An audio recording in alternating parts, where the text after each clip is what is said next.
Imagine being tested on information that you never fully heard in the first place. Your teacher is explaining the lesson. Your classmates are already answering questions, but you're still trying to piece together the words that you missed a few seconds ago.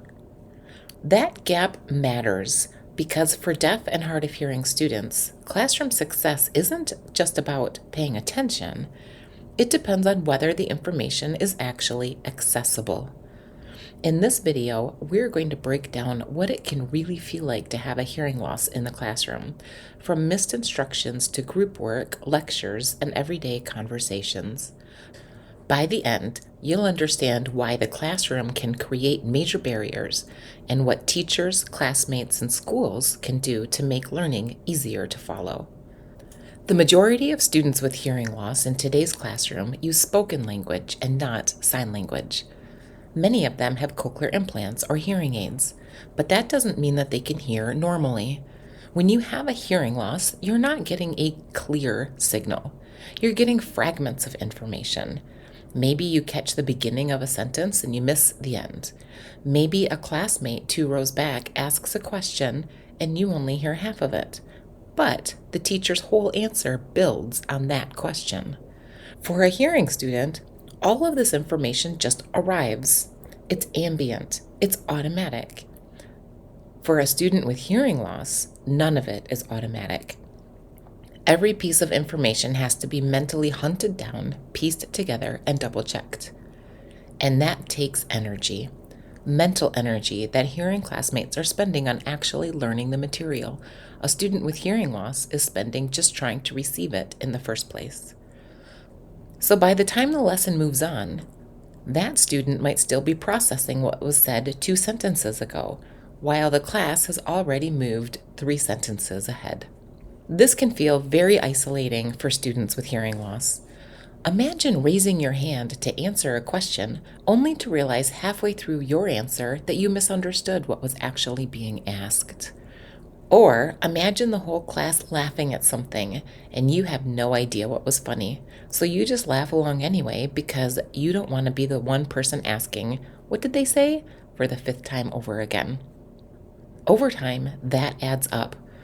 A lot of students with hearing loss describe feeling dumb, not because they don't understand the material, but because they're constantly a few steps behind on information that everyone else understood immediately. The problem isn't that the student wasn't paying attention. The problem is access. But if you're a kid sitting in that classroom, it doesn't feel like an access problem. It feels like a something is wrong with me problem. And that feeling of being left out of a conversation that's happening right in front of you can follow a student for years, long after they've left the classroom. There are actually 2 major laws that are supposed to prevent this.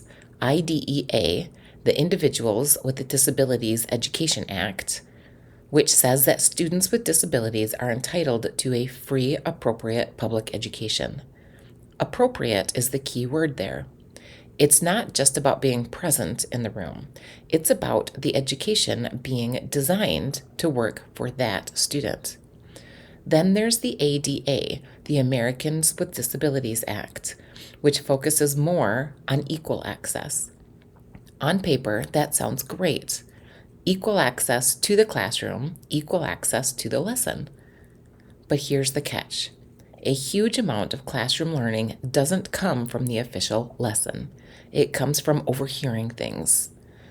A classmate mutters the answer under their breath. The teacher gives a quick aside that isn't in the slides. Someone asks a clarifying question from across the room. Students with normal hearing absorb all of that without even trying.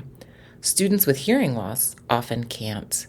So just being inside the classroom doesn't provide equal access to the information that's flowing through the room. And that's a gap that IDEA is supposed to address, making sure that the education itself is actually appropriate for that individual student. A lot of people assume that hearing aids or cochlear implants basically solve this, but this isn't the case. Hearing aids and cochlear implants are incredibly helpful tools, but they don't restore what's called normal hearing. They amplify and process sound, but they don't bring back the kind of effortless, automatic listening that hearing classmates rely on. Background noise is a huge issue. Multiple people talking at once is still really hard to separate, and the distance between the student and whoever is speaking matters a lot. So even with the best technology available, a student can still miss huge chunks of information in a normal classroom environment. This is why the expectation can't be, well, they have hearing aids, so they'll just overhear things like everyone else. That expectation sets students up to fail, not because the technology doesn't work, but because it was never able to recreate normal hearing in the first place. Information needs to be presented directly to these students, not assumed to be picked up along the way. So, how can you support students with hearing loss? There are simple changes that make a big difference. First, face the class, not the board. This sounds small, but a teacher, while facing a whiteboard, sends their voice away from the students. And it also takes away access to lip reading and facial cues, which a lot of students with hearing loss rely on without even realizing. Second, build in processing time. Just a few seconds after key points gives a student time to catch up before the lesson moves on. Third, provide access to captions. If you have slides, many platforms provide automatic captions. Use captions on these slides and videos. If you're showing a presentation or playing a video, turning captions on benefits the student with hearing loss immediately, and it also out of other students too. Consider allowing a student access to their cell phone, which can also provide captions in the classroom. Fourth, require turn taking for people speaking, one person talking at a time. Classroom discussions where multiple students are talking over each other or side conversations happening while the teacher is talking are some of the most challenging situations for a student with hearing loss to follow. Establishing that norm helps everyone, but especially students with hearing loss. None of these changes are expensive and none of them require special equipment. They just require teachers, classmates, and schools to understand that for a student with hearing loss, information that isn't presented directly is information that's effectively not presented at all. Once that is understood, a lot of these accommodations start to feel less like extra and more just like good teaching. Check the description below and the pinned comment for more resources on classroom accommodations and how to advocate for students who are deaf or hard of hearing. And if you want to learn more about how to support students with hearing loss, make sure you like this video and subscribe to this channel.